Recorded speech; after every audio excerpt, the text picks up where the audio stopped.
Welcome to Gilboys YouTube channel. In this video I want to demonstrate a few of the techniques I often get asked about via email to do with furniture repair and restoration.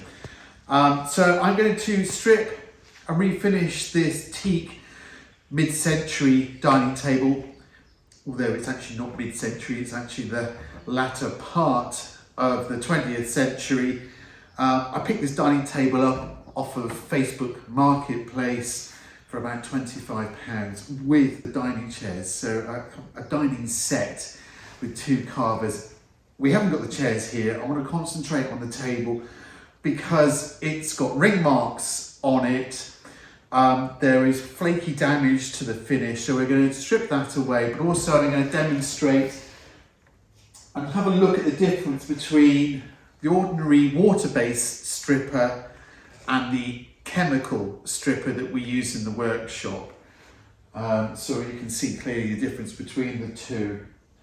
And then we'll also go on to look at maybe using some oxalic acid to even up the colour of the table with the central butterfly leaf that we have here. And I'm also going to demonstrate a little bit of graining technique of colouring in the grain. So there's quite a lot in this little video. I know I've done things before on teak furniture, but this is a lovely example and I can demonstrate those so you can see them quite clearly. So let's get on. So what I'm going to do is I'm going to strip one side with the chemical stripper and the other side with the non-toxic stripper, which is the stripper that you could buy in most places, public sort of can buy. This is the trade one. I know you can't get that. I'll just show you the difference because I know I've read a lot of reviews to do with this non-toxic stripper, this water-based one, and they're always sort of slating how long it takes, but my gut feeling is it's not the fault of the stripper, it's just that's what legislation dictates, and it needs to be safe for you to use, therefore it's going to take a lot longer than normal.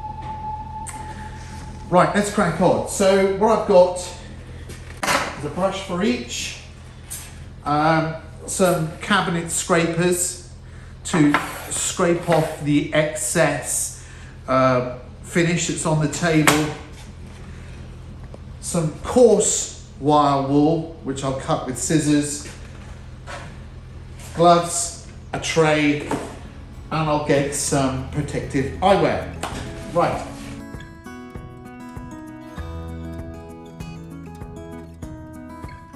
Let's start with the non-toxic stripper.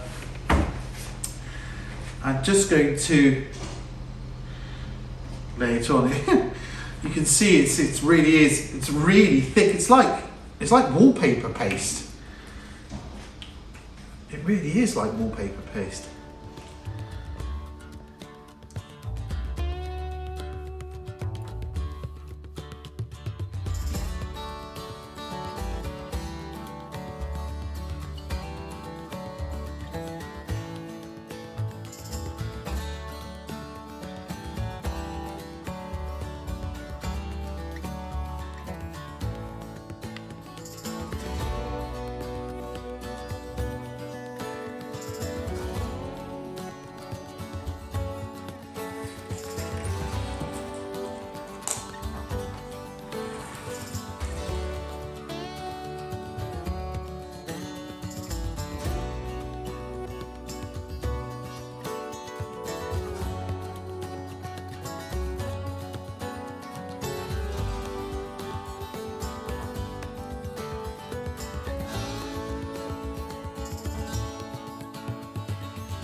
As I always say in all of our videos where I'm cleaning back the original finish off of furniture, be generous with your stripper.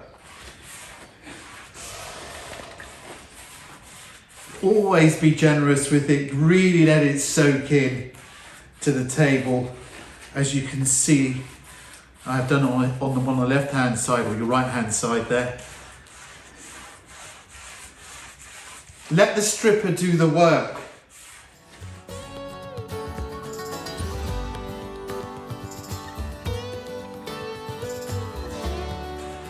I like to keep the stripper moving around on the surface, making sure that we're not missing any areas.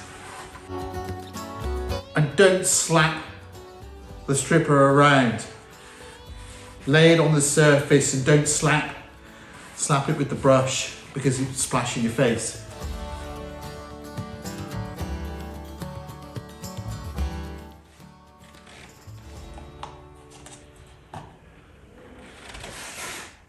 Right, I'm just going to leave this for a few minutes and we'll come back and I'm going to strip this side first because I know this stripper would have worked much quicker than this side.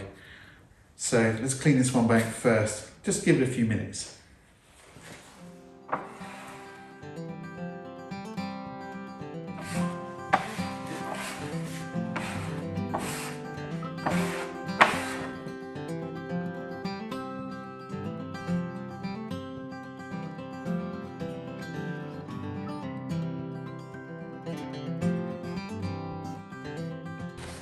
Okay, so that's the first strip using the chemical stripper. I'm actually going to give this a go because it looks like I can see what's happened.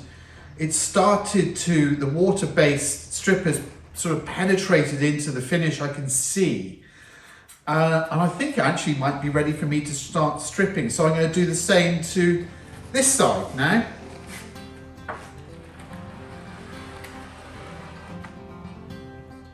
Yeah, that's work. You can clearly see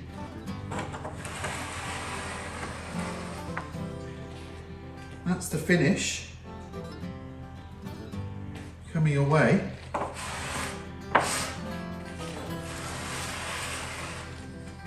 Look at that.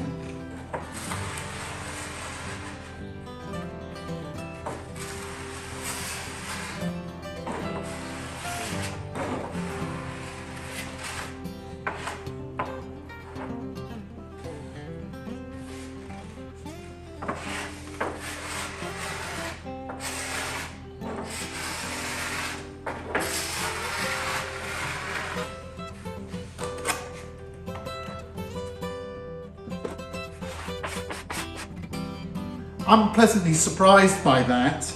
I know there wasn't that much finish left on this table really, because there was areas where it had flaked away back to the bare wood. But I didn't expect it to work just as quick as the chemical stripper. I'm sure that may change if I was to use it maybe on something that's had a thick polyurethane layer or polyester finish. I'm sure it won't be quite the same speed as that. But in this circumstance, the non-toxic stripper has worked just as well. Now I'm going to go on to stripping both of these 3 times. And I say this in all of my videos. It's really important to remove all of the old finish before you start the finishing process. It's all about preparation. Furniture restoration, certainly when it comes to refinishing furniture, its preparation is key. And you have to make sure you've got rid of the old finish. I get loads of emails coming through saying, why hasn't this worked well when I've stripped and refinished my furniture? Why is it patchy? It's because at this point here, you haven't done it enough and you need to strip it 3 times. And I'll go on to the wire wall, but let's get this first layer off.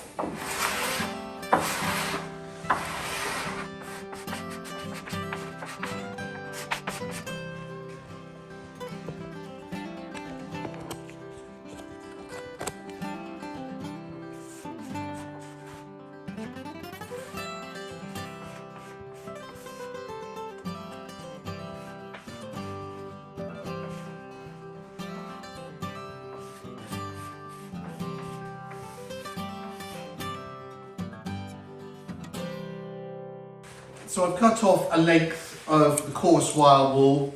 I'm going to scrub the surface of the table with it now, scrub it dry. You could go over the cabinet scrape, but there's not much material left on here, so I'm going to scrub it with the wire wool.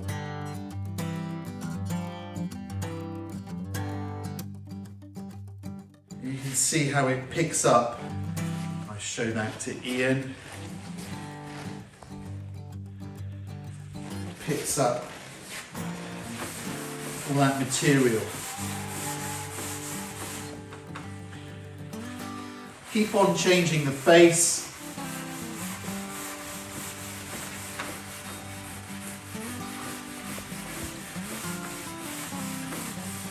And put some weight behind it. Don't be afraid. Ian.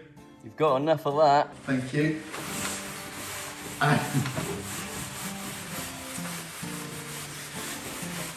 Scrub it dry.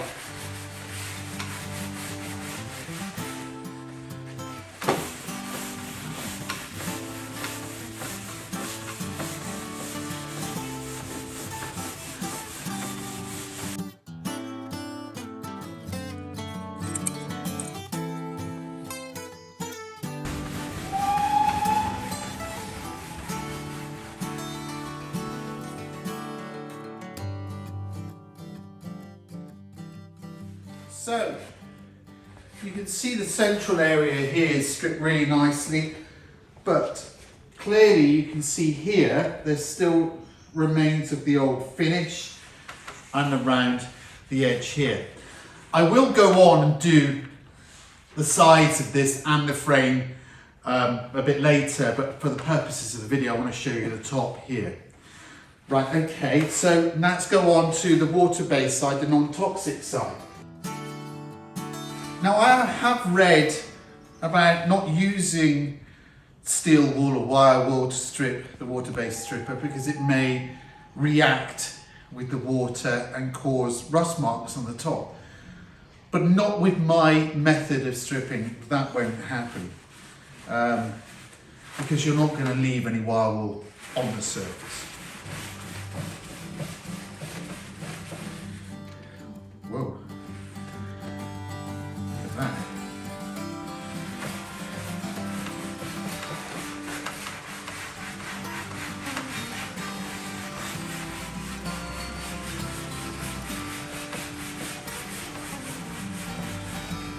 Whoa.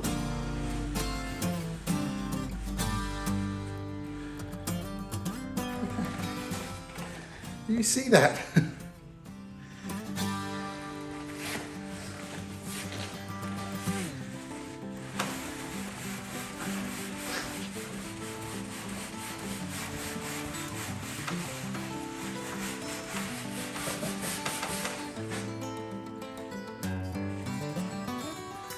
I'm quite impressed with this water-based stripper. It's performing way better than I thought it would do. It really is picking up a lot of the old finish.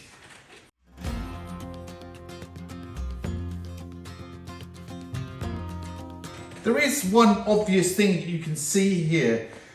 The chemical side is dry stripped, and you can see that it is dry because of the way it's so white.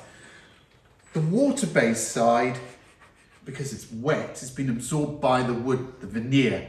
The veneer is taken on board the water, which does lead me to a slight concern when you're using these water-based strippers. Now, I have no experience with water-based stripper, but my feeling is if you're putting on a lot of water-based stripper and you have a split in the veneer, or the veneer is missing, and there is exposed chipboard, because that's what these are made from. Pretty much all mid-century furniture is going to be made with chipboard with the teak veneer. If you leave water-based products on it for too long, the chipboard can swell and cause a blister and a bubble in it, which is irreparable. You really can't repair them. It's thrown away. So just be aware if you have exposed chipboard and you're using a water-based stripper to remove, that you may have some swelling, so try and avoid getting the stripper in that area.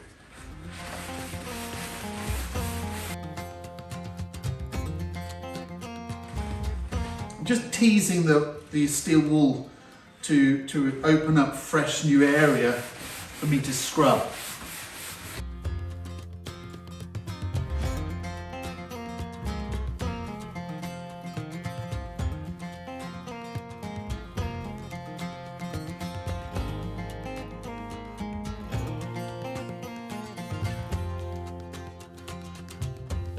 Okay, so this is the next day.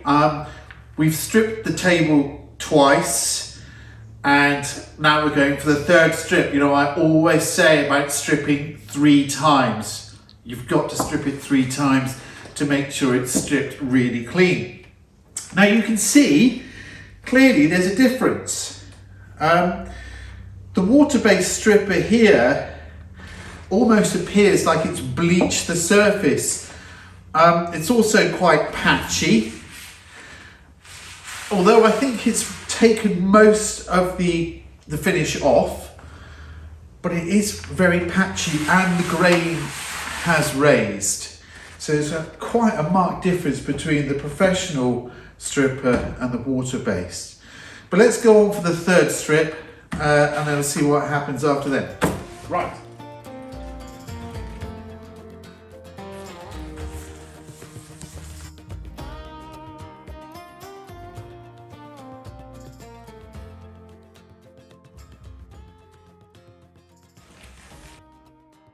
You see all that colour has come flooding back through as soon as the stripper went on. All that lovely richness of the teak came flooding back through.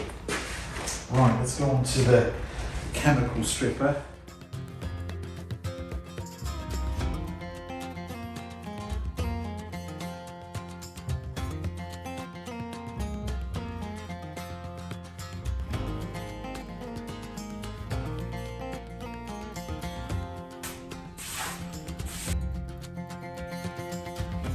See, this time there's hardly any polish coming off of here.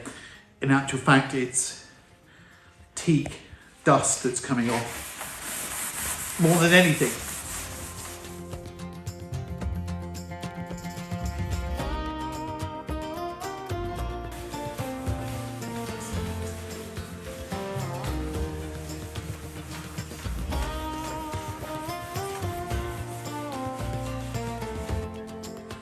You can see now I'm just scrubbing it dry and it's just dust here.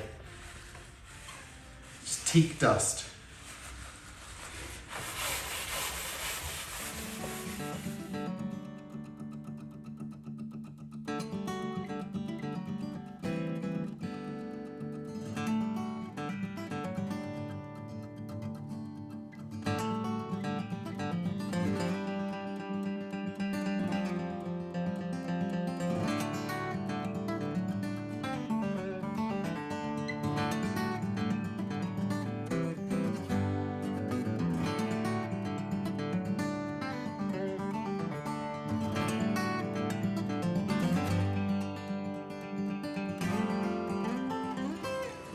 Think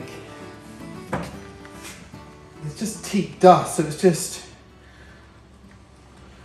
teak veneer coming off, or just a very thin amount, you know, as I'm scrubbing it, the same as with the chemical, and it's here as a powder, but it's wet. If I show that to Ian there maybe. But this is now, as far as I can see, this is really nicely cleanly stripped. You can see it's still dark. It's because it's still wet with the moisture from that water-based stripper. So I'm going to let this dry now. We might force dry it just for this video, so we can get on. But I can see highlighted areas here where there's scratches that may need to come out, but that's going to come out during the sanding process and the preparation process of refinishing. I've also got to do the centre leaf and also the legs. I'm just making sure I'm not leaving any wild wool on the surface I don't want it rusting and marking the teak.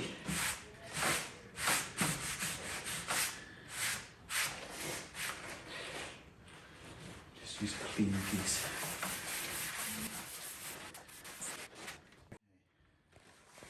So let's look at the centre leaf. And as is often the case, the centre leaf on these type of tables hardly ever sees the light of day. It's Christmas, Easter, birthdays, special occasions, Mothering Sunday, Father's Day, things like that, where these tables come out, and then it's got a tablecloth over them. So the finish on here is the original finish, and it's the original colour. It might have mellowed a bit. But we've got to try and match these outer leaves into this sort of darker, lovely orangey sort of brown colour of the teak. But let's strip it off first and see how we get on. While I'm here, actually, I'm thinking I'm going to use the water-based non-toxic stripper on one leaf. And on this leaf, I use the chemical to see the difference between the two there.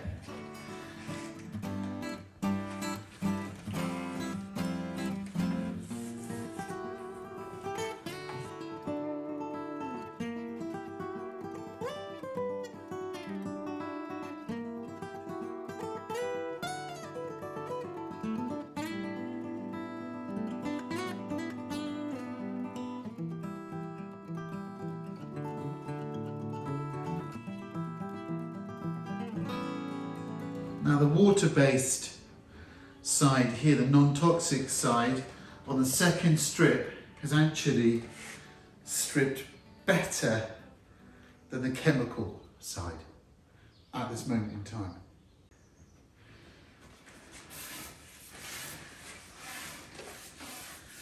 Goes your once,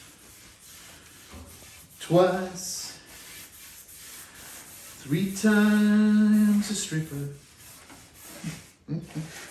Okay, we're on to the third strip.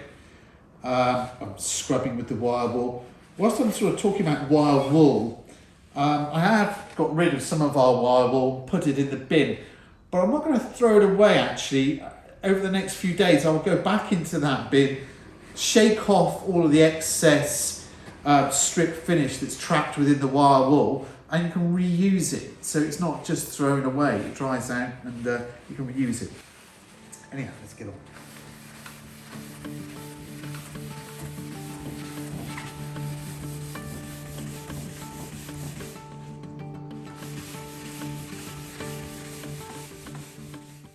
Well, the non-toxic side is definitely the winner in this scenario on this butterfly leaf. I think it's brilliant. I'll be interested to hear what other people think about their strippers that they're using, because I do see a lot of negative comments about it. My experience, I know it's a very initial test here, but it works really well. So I'll be interested to see what other people, why they're having problems. So please do comment in the video. Whilst we're talking about the video, please subscribe. Hit the subscribe subscribe button in the right hand corner of your screen. And once you've done that, hit the little bell notification icon, and that way you'll get notified every time we upload a new video. And please do comment in any way. It's always interesting to hear what people are saying about finishing techniques and their experiences, so it's really good. Right, now I'm going to actually put this table on some trestles and strip the frame and strip inside all these edges and do a nice clean strip on it, so we're ready for the next stage of the finishing process.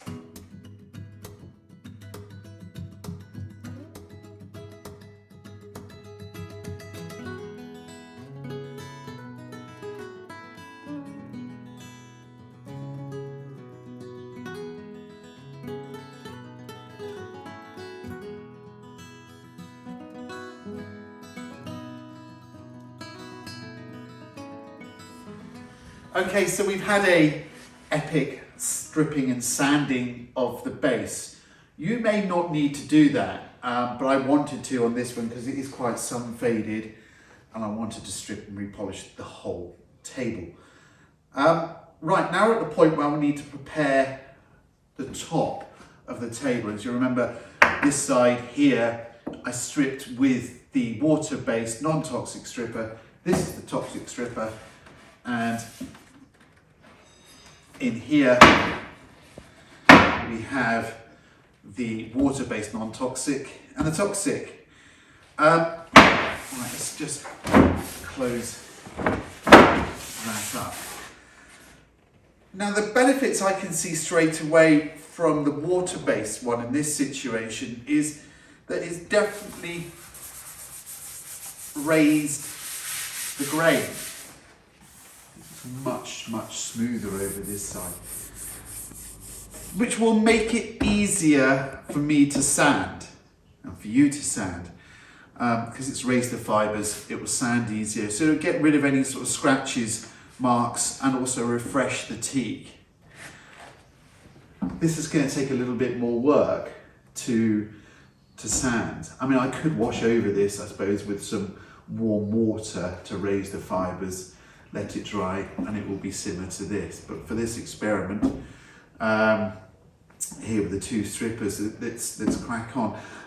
One other thing I was just thinking about, when it does come to using these strippers, as you can see, this side is barely touched the actual wood itself. If this was to be stripped, I used stripping an antique, a period antique, I really would be favouring the chemical stripper as opposed to the water-based stripper, because you don't want to be raising the grain on an antique and sanding it. That's really not what I really would like to be doing. So if you did have a really nice period piece of furniture that you cherished, it really would be wise to get it stripped professionally using a chemical stripper as opposed to a water-based one, because you don't want to ruin that wood underneath, that pattern there that's actually in the timber itself, not the finish but the actual timber. Anyway, let's move on. I'm going to sand this with 120, as you've seen me doing throughout, doing the base, over the top, 120, and I'll probably end up going to a 180 grit, but let's get on. Right.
So that was quite an epic sanding session, certainly by hand.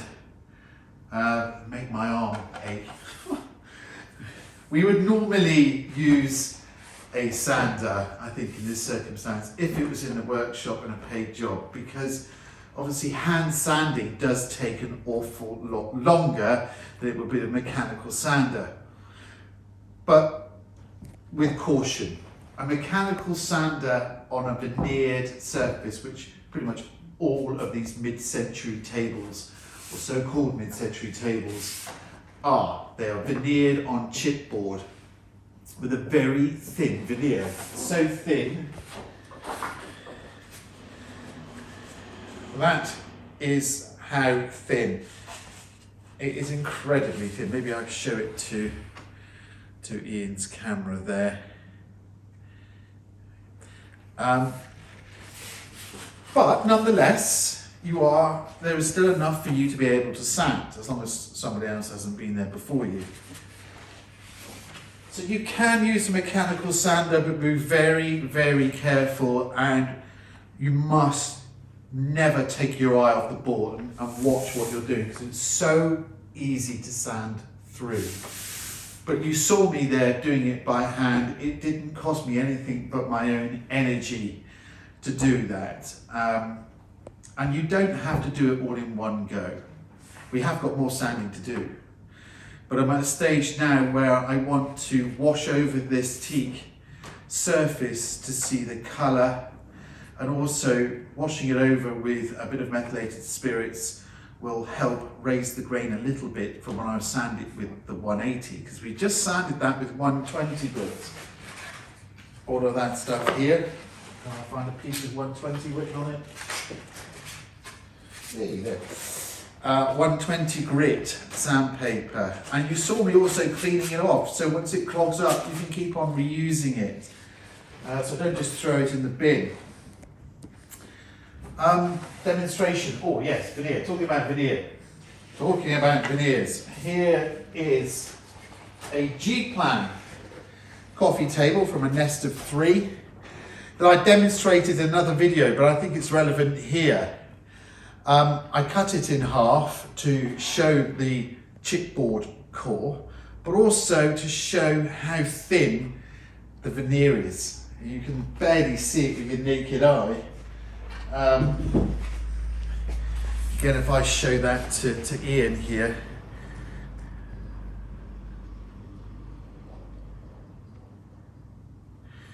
There you go. And also, I'll show this to Ian as well.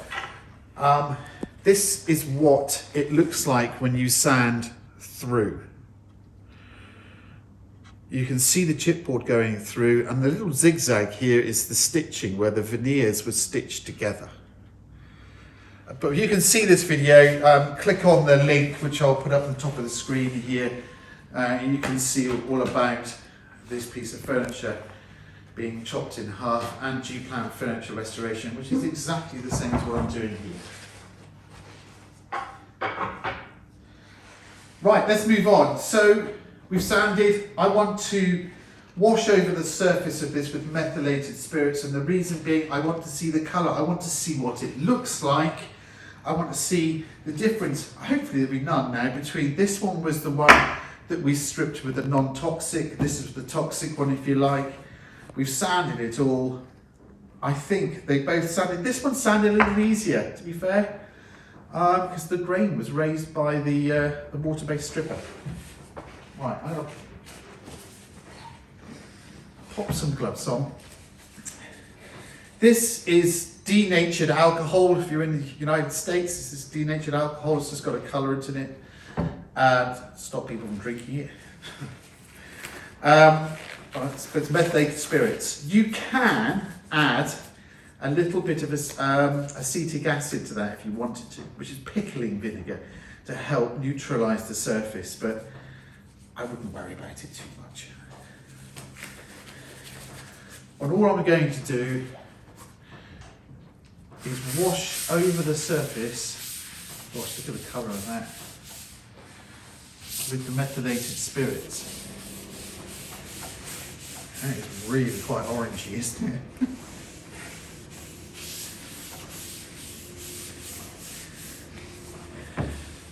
The blue dye in here, or the purple dye, won't affect the colour of the table in any way.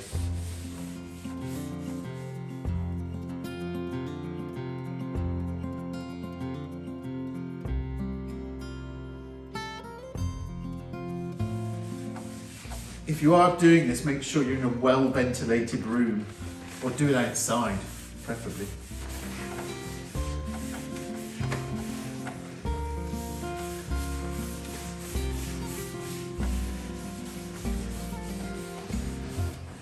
You can see how it lets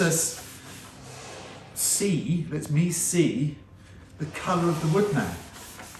I know what it looks like. I talk about this quite often with customers, and they, have stripped the furniture back and I'm worried about staining it or colouring it. Well, wipe it over with methylated spirits first, just so you can see what it looks like. This is what it, if you wet it, that's the colour it will look when it's finished. Not far off.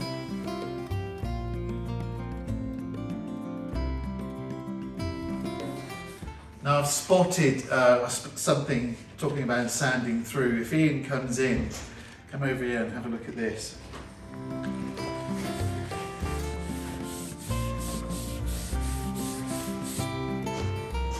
Right there is chipboard just below the surface. There, you can just about see it there.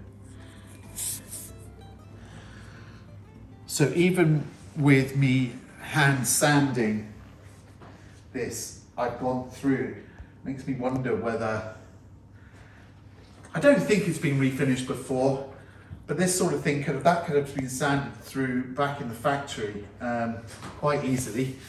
I'm not trying to do sloping shoulders, but that easily happened as an apprentice. I'd end up colouring those out before they were sent out as new. So, but that's quite good because I can demonstrate some colouring techniques. So be careful if you're going to use a hand sander. Right, well that's evaporating. You can see, it's a cold day in here. It's not above 10 degrees Celsius. It's evaporating away. I want to have a look at those two centre leaves now, that butterfly leaf.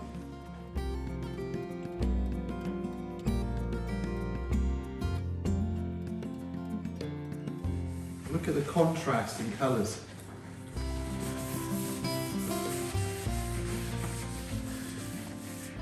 That's extremely orange really compared to that. I don't know how close we can get to matching these together.